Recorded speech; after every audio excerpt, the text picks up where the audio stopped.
We are back for another video. This video will be more about how can you assess your health without going through all the thorough stuff that we usually ask. Hey, do your blood test, do your this, do your that. What can people kind of go through at their home, at their own time to figure out, you know what, I really need to start looking after my health a bit more seriously. Things that come into mind, like I'm doing this little experiment where I'm trying to gain as much lean muscle mass as I can in a very short period of time. And within 3 weeks' time, I can acknowledge that I'm starting to get a little bit slower. Even though I'm doing cardio every single day without a miss, I'm doing around 15 to 20,000 steps on top of my cardio every single day without a miss. That's just to keep my metabolism high, to make sure I can eat, make sure I don't gain any body fat. But I notice that I'm starting to breathe heavier. And my Oura ring is like, your heart rate is elevated. Are you okay? Yeah. You know what I mean? Yeah. So what can people do? What can people do at home? Maybe simple as walking outside. You know, one of my favorites is, can you walk outside for 20 minutes with your mouth shut and just breathe through your nose? Yeah. That's actually a really good assessment. What do you mean? And I'm like, can you do it? Try it. And after 5-10 minutes, they're usually like, damn it, I can't even breathe. Yeah. So let's go through that. Look, maybe let's look at some titles, what they can do, how they can assess their maybe heart rate, blood pressure, the things that are so easy to see and notice, but can make huge impact positively and negatively on your health. Yeah. So as far as the devices that you measure, right? Those are really low hanging fruit. In my opinion, everybody should have a blood pressure cuff, number one. Right. If you don't, that's $20 on, and you can get something that's half decent. It's not so much about the number, how precise it is. It's about, is it trending up or is it trending down, or is it flatline, right? Is it steady? And, right? and I will, sorry, I will interrupt you a little bit, because go ahead. I work with a lot of strongmen and they're like, yeah, but I can't get cuff enough for my arms. Get it anyway, because this one equipment will last you a lifetime. It's once in a lifetime investment. Yeah. If you have to buy a special one that fits your arms, yeah, absolutely. I would, yeah. Again, normal people won't have to pay very much for it. But yes, if you're a big person, you might have to actually order it from a hospital or something like that, or a hospital supply center. And that might cost you a little bit more. But it's not, like you said, it's going to last years. It's going to last years. It is worth the investment if you have to go with a specialty item. Maybe go through like, why is it important to even know blood pressure and your resting heart rate? So this actually reflects directly back to autonomics. Autonomics are controlled by things like the circadian mechanism, right? So, and circadian mechanism cogs, like the offshoots of, for example, right? If blood pressure is going up chronically as you age, which it kind of does for most people, is because nitric oxide production is going down, either lifestyle induced or just age related, right? So even if you are somebody who literally is a farmer and spent all day outside, as you age, you will make less nitric oxide, even if you were outside all the time. But if there's, like, I don't know, maybe you change jobs or something like that, right? And now all of a sudden you're indoors way more and blood pressure shoots up, the call might not be to get on blood pressure medication right away, especially if you go, hey, this change started to happen when I changed jobs, for example. In my eyes, that is something crucial, because nitric oxide production took a dip because your lifestyle changed so that it doesn't produce it anymore, or at least not as much. So then the solution is, okay, possibly a lifestyle change of, hey, maybe I get a lunch hour in the middle of the day and I start introducing actual more skin involved, right? Because before you didn't have to, you spent way more time outside. You didn't have to be shirtless, right? But now you spend way less time outside. So now you got to maximize that time. Just a small behavioral change, like taking a lunch break with your shirt off, might be enough that regulates your blood pressure without having to take a drug, right? So sorry, I'm gonna just keep going. Yeah, because first of all, you have talked about a million times, and I still want you to kind of remind everyone, like, being outside will increase your nitric oxide production. So another thing is, what if I'm a woman and I live in northern country? I'm not going to take my t-shirt off in the middle of the day. Nope, definitely not. But so here's the thing. There's a secondary mechanism, because nitric oxide production is crucial. It's very crucial, because it not only has to do with like vasodilation and like blood pressure control and stuff like that, it also has to do directly with mitochondrial oxygen saturation and producing cellular water. Because when nitric oxide interacts with oxygen at the mitochondrial level, nitric oxide makes the production of water, so oxygen meeting with hydrogen, more efficient, right? So nitric oxide production is incredibly crucial for how physiology is supposed to work. So that's why there's two mechanisms. Sunlight is the dominant one, and the cold exposure is the next dominant one. Cold exposure automatically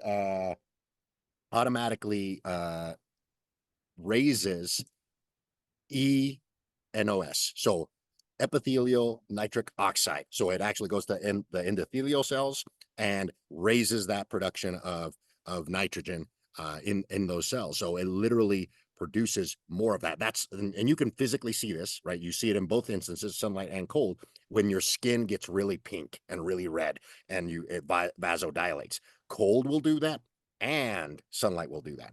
But so back to, I'm a female in a northern country, you might just need some cold exposure, right? More of your body would be better, right? So a full immersion tank, but you could do it locally. That's the other thing to understand. Nitric oxide is also done locally. So if you had blood pressure issues, the thing that you would want to predominantly get cold or exposed to sunlight will be the chest area, the torso, if you will, right? Because nitric oxide elicits its effects locally at tissues. Same thing with vasodilation, saying for maybe you have issues with like brain amygdala type thing, brain fog, things of that nature. Before we even go that far, how can you assess that you have blood pressure issues without doing any kind of assessment with equipment?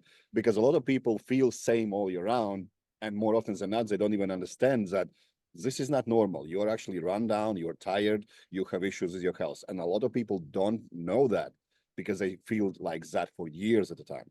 Yeah, the easiest one, now men's have it easier than women, but it's the same concept, and that is engorgement of the genitals in the morning. So morning erections for men.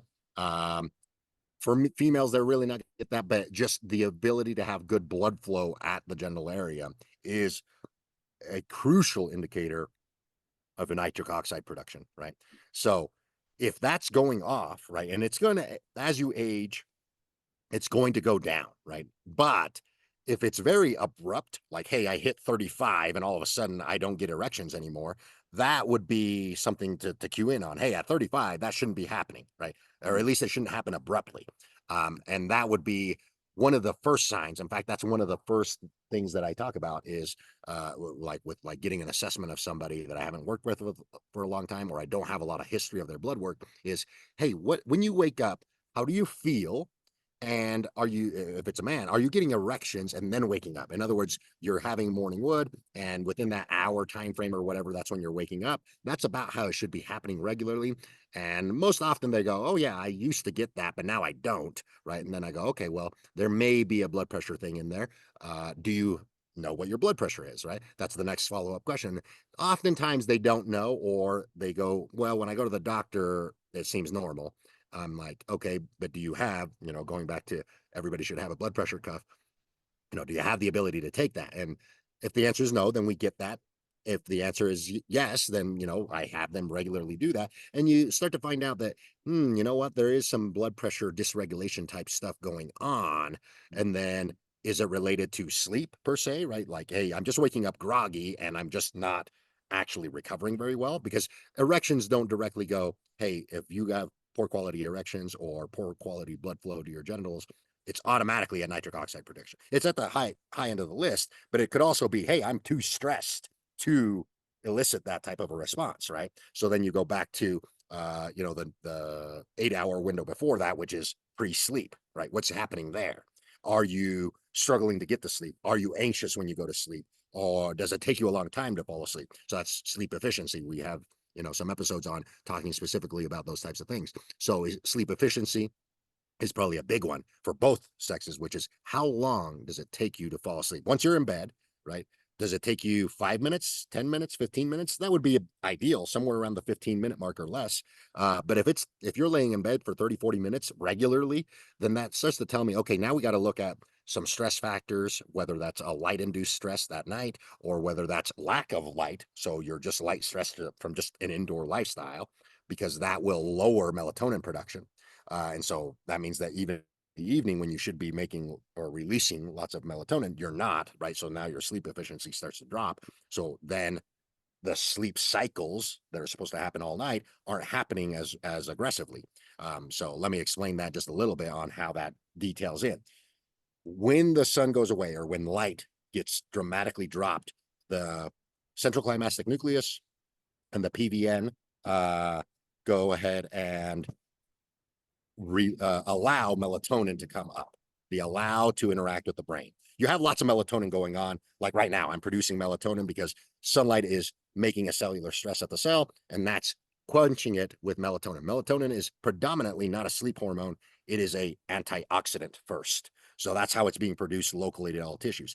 And then when the sun goes away or light goes away, then the brain or the body allows the signaling part of melatonin, which is, let's put this person to sleep. So melatonin raises up.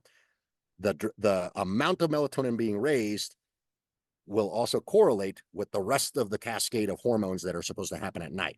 So melatonin puts you to sleep so that about 90 minutes after you have been asleep, thyroid production starts to get produced.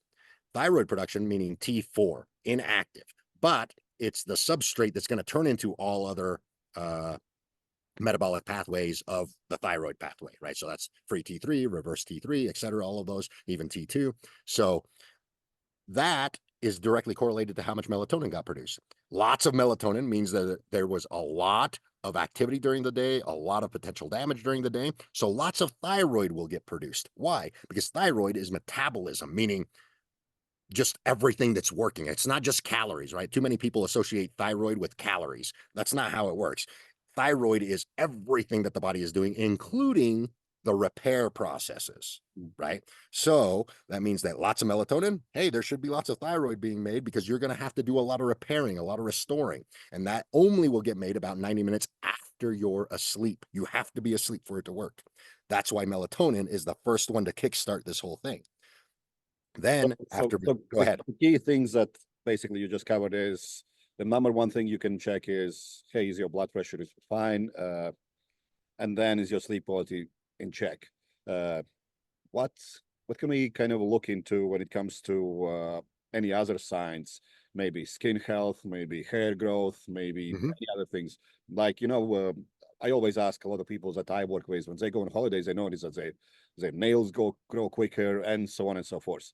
So is there something visually that we can kind of check that, hey, you know what, my body probably is not working at its best abilities? Yeah, absolutely. So one of the big ones is nails turning different colors, nails getting brittle, nails growing at different rates. So we'll talk a little bit about the intricacies there.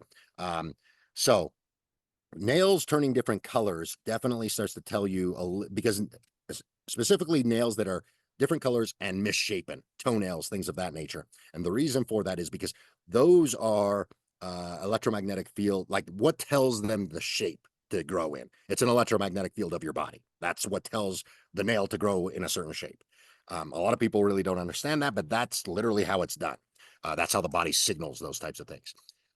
And if that is chronically happening, then what that means is maybe what you need is more grounding and sunlight. Another thing in there is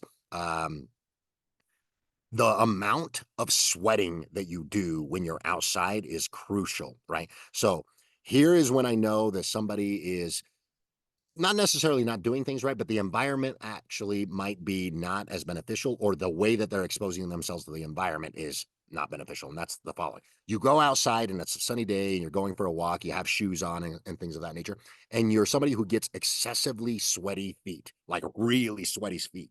That's actually a sign that your body is trying to ground, right? We have sweat glands in our feet. Other mammals do not. There's a reason for that. We sweat to gain contact with the planet, right? We gain to be able to grow. The sweat glands in our feet are directly related to how well we can ground to the planet. The more you sweat, the more the body is trying to ground you.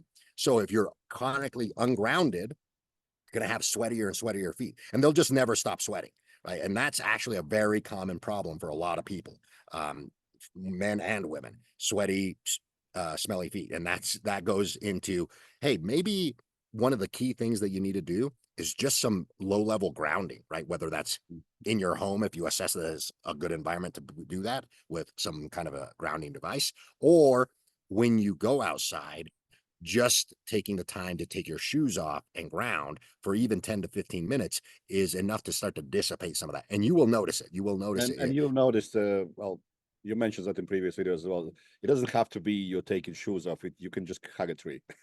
Correct. Literally. Yeah. Yeah. And that's another assessment that you can do, right? Hey, if I get sweaty feet because I am not grounded, but all of a sudden I start grounding just by going outside and touching a building or sitting on a bench, right? A metal bench that's anchored down. And I start changing my behavior of how I'm making contact with the planet. Next thing you know, you notice, hey, feet aren't so sweaty anymore. That starts to tell you that your body is not dysregulated. Your body was just trying to get you regulated, because one of the key components that it needs is free electron flow. The next thing in terms of like skin and things of that nature, this one kind of is kind of known about pretty much by most people, which is the skin and the gut are intertwined. Where if you are eating things that are out of season, or your microbiome isn't quite able to process them correctly, you might end up with a skin issue right away, like a rash or something like that pops up, or a brain issue, because it's a brain, gut, skin axis. It's not just two, it's three. The gut, the brain, and the skin are always talking. So this is actually something that is fairly common that a lot of people just kind of live with, which is eating incorrectly for where you live or the time of year that you live in, and it ends up with brain fog or excess inflammation or skin issues, or a combination of all three, right? There's something there that people are like, I don't know what it is, there's a skin flare up, or sometimes I have brain fog that just kind of comes and goes, and if it's always, and that's where you start asking questions of like, in relationship to what? Is it in relationship to when you eat? Is it in relationship to a time of day? Because sometimes it is in relationship to sometimes what you eat, right? You may eat, for example, I don't know, you might live in Norway and you eat bananas. I'm not joking. You eat bananas in November, December, January, just because they're available where at the store. You eat a bunch of fruit, a bunch of bananas, and you tend to get inflamed, right? You don't really know what it is, but you either end up with a little bit of brain fog, maybe a skin issue, or maybe just chronically not feeling well, like you get diarrhea randomly and stuff like that. That's a big one with a lot of clients, especially because they're not taking into account the And it's seasonality. fascinating how many people think it's normal to have diarrhea. Yeah, Oh, yeah, I yeah, have takeaway, and I know I'm gonna have this, and I'm like, why you keep eating it? yeah. They don't It's make the not normal. connection that it's a simple fix of don't eat that. Maybe not necessarily all the time, right? But and again, that you kind of have to have some actual interaction with the client to be able to really assess what food is it, and is it problematic all the time, or is it only problematic seasonally, right?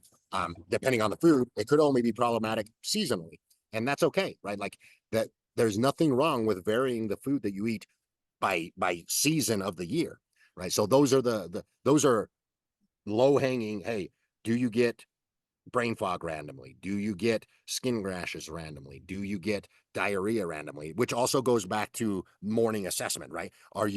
When you wake up, do you feel refreshed? Are you waking up with morning erections? Are you going to the bathroom, number two, regularly in the morning, right? Are you going to the bathroom to do number two regularly? And for lack of a way to say it, what does it look like, right? Like, is it diarrhea, or is it constipation, or is it what it's supposed to be? A nice Yeah, solid poop in the middle, a Bristol number 5. Bristol And stool test.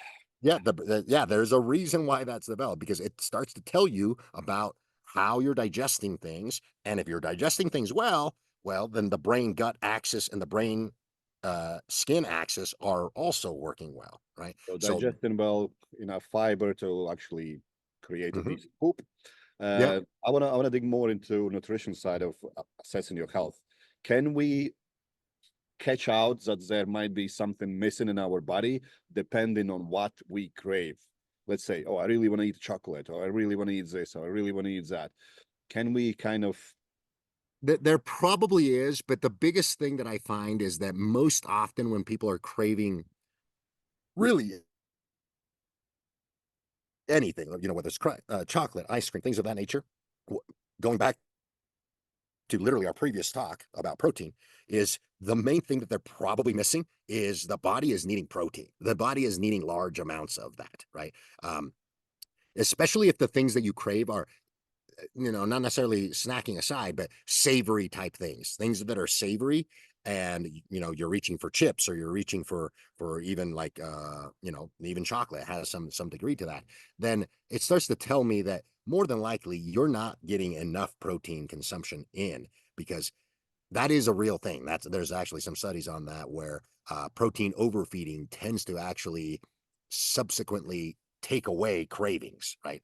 Just strategically overheat feeding protein, which is kind of the concept we were talking about in the previous it really episode of, is? hey, that morning breakfast, if you overfeed that with protein, the evening tends to go better for most people, and I have found that to be true. Instead of spreading the protein evenly across the day, doing a big overfeed in the morning tends to also alleviate the craving scenario that you're kind of describing. Now, in terms of that, right? Like there's another sweet and savory type things. Those are the things that you're craving, there's the protein concept, and then there's literal sodium ions, right? Those are crucial. A lot of people may just need to salt their food. Like that's not really that far-fetched a concept. Like that was a common thing. Like everybody salted their food. And now there's this craze of like people want to stay away from salt sometimes from the medical industry, right? Especially if you have high blood pressure, right? That's another thing. Salt will not raise your blood pressure more than it's already raised. In fact, salt may actually improve your blood pressure because salt in the blood allows the blood to collect more infrared light and more UV light, which is going to expand the blood vessel, reduce the blood pressure, right? So it's just consuming salt is not going to reduce your blood pressure, but consuming and having an adequate salt intake means that when you go outside, when you interact with the environment, it's more efficient at picking up the right electrical signaling, right? That's literally in the name, electrolytes, right? So potassium, sodium, chloride, all of these are electrolytes, meaning they are facilitating electrical conductivity in a fluid. That's what they're doing, right? They are able to donate ions to the electron transport chain. That is a concept that a lot of nutritionists really don't harp on or really don't emphasize. Some of them then do, but that's a big one, right? If you're craving salty things, you might want to just start with salt, right? And then if you're still doing that, then add in the protein, or vice versa. I tend to do them at the same time, right? Especially if Bump you're up the, somebody who's working out and sweating a lot, Mhm. you Yep. could occasionally do something as simple as weigh yourself before and after training. How much fluid have you lost? I know I Yeah. lose over a kilo, easy. Yeah, I believe it. Yep. And so in that fluid that you lost, there's quite a bit of sodium in there that's going to be lost as well. There's quite a bit of other electrolytes. Is it going to be affect your blood work? No. Again, these types of things that we're talking about right now are not necessarily going to show up in blood work, but they are going to show up acutely from day to day, right, or week to week. They're going to fluctuate a little bit. So that's why just taking some biofeedback every single morning or every single day as some regularity to kind of get to know your body is very crucial, because you can kind of start to mitigate this without any blood work on some of these things. And then if it's chronic, like, hey, for example, you change jobs, right? And like I said, you were outdoors before or more outdoors, and now you change job that requires you to be indoors way more. And now you start getting erection problems. If those, you do other things, you kind of change, tweak some things lifestyle wise and stuff like that, and it still doesn't fix it, then that would be a flag of, hey, maybe we need to get some blood work. Maybe we need to do some other diagnostics just to double check that everything is okay, right? Because if it's not going to go away with some changes that you've done, then that's when you want to have some baseline blood work of what do we do next, right? So all of these things that we're talking about today are basically almost zero equipment, and they're just self-assessments that let you trend where you're moving, whether that's good or bad, and then you can reassess or talk to a specialist or a coach or somebody else of what do I need to implement to try to make a change naturally or synthetically, right? Maybe you're totally fine taking blood pressure medication. Well, take some blood pressure medication. If your blood pressure gets regulated, but your erections don't get better, right? Then you might need some nitric oxide support. There's very few things out there on the market that I feel work. They're kind of hit and miss when it comes to nitric oxide production, depending on the individual. Sometimes just a plain arginine product or something like that tends to work really well. For others, not, right? It really depends on, because there's lots of pathways that lead down the nitric Arginine oxide. works really good when you don't have any issues. Yeah, exactly, right? Like if you take some arginine, right, and all of a sudden you start getting really good nitric oxide production, and then it's like, okay, well, you don't really have any issues. Just take a little supplement, a little bit of arginine, and you're good to go. But if, for example, hey, erections are still no good, and I'm taking blood pressure medication, so the blood pressure issue isn't really the issue. Then you take some arginine and nothing happens. Now you have more serious issues, right? Now it's like, oh, now the body's ability to produce nitric oxide is actually hampered. It's not about a substrate issue. And that's when, you might just need to revamp how you do some of your work so that you can engage with the environment in some way. Or maybe you spend some money and get a cold plunge or something along those lines, right?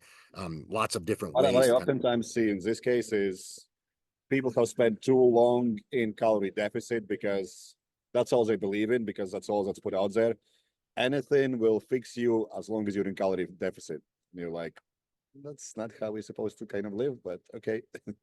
uh, More often than Yeah, not. no, and that goes back to thyroid production as well, right? So Mm. going back, like if you are permanently dieting, reverse T3 is going to go nice and high. T3 is going to be low, and you may or may not produce lots of T4, or maybe you're overproducing the T4, not overproducing, but producing plenty of it. But then when you go look at the T3, it's subpar, and you're like, oh, what's going on there, right? So again, going back to the assessment of that morning time frame, it cues me in to go look at specific hormones that are supposed to be happening at other times of the day to tell us where to attack the problem, right? Because, for example, the chronic dieting thing. If you're telling me, hey, sleep efficiency is really good, but I'm still waking up groggy and I'm still waking up unenergized, and then there's the, okay, well, how many calories are you eating? Are you, and then we find out that more than likely you've been chronically dieting for a couple years. Then when I get blood work, now I can assess, oh, hey, reverse T3 is really high, your T3 is underperforming. We just need to bump you up into a calorie maintenance, right? And keep it there, or even a surplus slightly, so that we can get that reverse T3 to turn into T3 as quickly as possible.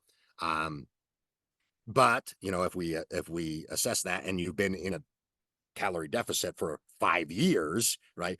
We may see that, hey, reverse T3 is rock bottom along with your T3, and your T4 is barely hanging on. Then it's like, okay, well, the only way this is going to swiftly be corrected may be actual medication right away with some lifestyle changes to kind of continue that change into the future, right? It really depends on the gravity of the situation. But yeah, that is really where I like to start, is what happens in the morning, what happens in the evening. And that thyroid probably and over dieting is completely different topic. I believe we both have seen it a lot. And what I've observed as well is that those people don't understand that they might have energy just because they're always hungry, because it gives you a little bit of a sharpness in your mind. But in reality, you're just constantly tired and you don't even know that. Yeah, This is yeah. how I to mean, know that. yeah, Let's move to the next thing. there is. I want to comment to that. There is a concept of, hey, I intentionally fast to mentally perform well, right? There is that concept, and it does work. It's going to do some catecholamine response to this type of thing, because that is the natural response to when there's hunger, right? It sharpens the mind a little bit so that you can get calories, right? But do that chronically, and you still might have a sharp mind, but muscles are weak. You're not able to perform. Again, erection quality, fertility will go down because the total amount of energy in that environment is being assessed by your body, and it's going, hey, maybe fertility is something that we should put at the back end of this person's capabilities for right now, because calories are being sensed that are chronically low. Going from all that, I believe this is a great topic to go into next thing is emotional and mental health. Things that might show up that we might think, hey, you know what, my health is not there. I might need to to go and examine it a bit more. You know, my body is not working. Maybe waking up lethargic every single day. Maybe having no will to do anything, and so on and so forth. So, what kind of things that we can link that are emotional to our health not being at its finest? Mm-hmm. Yeah. So as far as emotional health, it would be depression or depressive states are definitely something to look into, especially if it's happening in sunny weather, right? Mm. That's a big red flag for me. If you're telling me that you have depressive states or feeling depressed and it's summertime, that gives me a big red flag. Not necessarily, I mean, number one is the obvious things that I'm going to say, hey, how often do you go outside? How, what times of the day do you go outside? But let's just hypothetically say that this person goes out semi-regularly, right? Like it's like, oh yeah, I go for a walk in the morning, I go for a walk in the evening. The next thing that I want to know is how is their brain interacting with sunlight? Sunglasses, things of that nature. And then subsequently, tech use at night specifically. Tech use at night will make you depressed. And I think But another thing is a lot of people will go on a walk staring at a screen. that's a big one, right? Like you're 100% right. Like doing the act, like this is only a modern world problem, right? Like Because you normally, can be outside and never look in the sun. literally, or be circumventing it, right? Like you're sitting here like this, walking and scrolling. It's like, well, the light from this phone is competing with the sun, and if you make the screen bright enough, the signals are going to get mixed, right? It's one of those things where 10 years ago, if I told somebody, hey, every morning I want you to go on a walk, more than likely that was going to be executed flawlessly. These days, it might not, right? Because I have a phone, I have Bluetooth headphones, I have tablets, I have, all like literally I can Boring. just, yeah, that's it. Like I can, if I list all the devices that a person might take with them on a walk, there's probably, I don't know, 4 bi-directional antennas on that person's body at that time, right? I'm like, yeah, that's kind of going to circumvent some things. And that's not even taking into account whether you're in a city or not, right? Like if you're in a city, plus there's cell phone towers and Wi-Fi and, repeater towers for stoplights and all kinds of stuff. You're definitely going to run into different scenarios of that nature. But those are the assessments that you want to do in terms of mental health, right? The onset of depressive type stuff or manic depressive type stuff in the summertime are big red flags of potential overuse of tech, even if you are going outside regularly. In the wintertime, I expect some type of depressive type of scenario if you are not engaging with the environment or meaning cold exposure, right? You're getting regular cold exposure in the wintertime if it's winter for you. That because wintertime bumps up all of the non-depressive hormones, let's just call it that, right? Adrenaline, noradrenaline, dopamine, things of that nature. Those are all going to be created in a fairly dramatic way every time you get exposed to anywhere from 5 minutes to 10 minutes of cold every morning. That those are going to, they have a half-life to them, right? If you induce that effect at 8 a.m., it's going to be about 4 hours before you start to come down off of that a little bit. Now, can you overdo that? Absolutely. You can overdo it if you don't have enough substrate down. What's the substrate for those neurotransmitters? Amino acids, right? If you don't have enough amino acids, so this goes back to tying lifestyle with diet, right? If your protein intake is abysmal and you're doing a lot of cold exposure for whatever reason, or a lot of sunlight exposure, you're going to be feeling even more depleted than normal after a few weeks of this. At first, it might feel really good, and then you'll get this episode 3 or 4 weeks later where it's like I'm even more depressed now, and that's because you're running through the substrate too quickly, right? So now it goes back to a diet situation. So lots of little things to kind of consider, but they all intertwine with themselves, and it does go back to amino acid production, whether that's enough in your body chronically, and environmental exposures to stressors, good stressors that induce positive neurotransmitter creation, right? And then the other thing is the big concept, right? So far everybody's kind of hearing, hey, going outside, whether that's cold exposure, sunlight exposure, making sure that you're grounded, that's the production side of things. There's also the mitigation side of things, which I vaguely touched on just a moment ago, which is artificial light or electromagnetic fields at night, but mainly artificial light. There's an actual study that came out with quite a lot of participants out of the UK. I want to say it was right around 3,000 participants, and it possibly was even more, where they all had some kind of psychological disorder, either a manic depressive type disorder or a schizophrenic type disorder, actual mental diseases, not Alzheimer's or dementia. Those are mental degradation disorders. These are mental dysregulation disorders. And the thing that they found in all of these, and there was like 5 disorders, the more they circumvented light at night, the better they started to get. And then when they introduced more sunlight, and I think I mentioned this in one of the other episodes. I've seen it as well.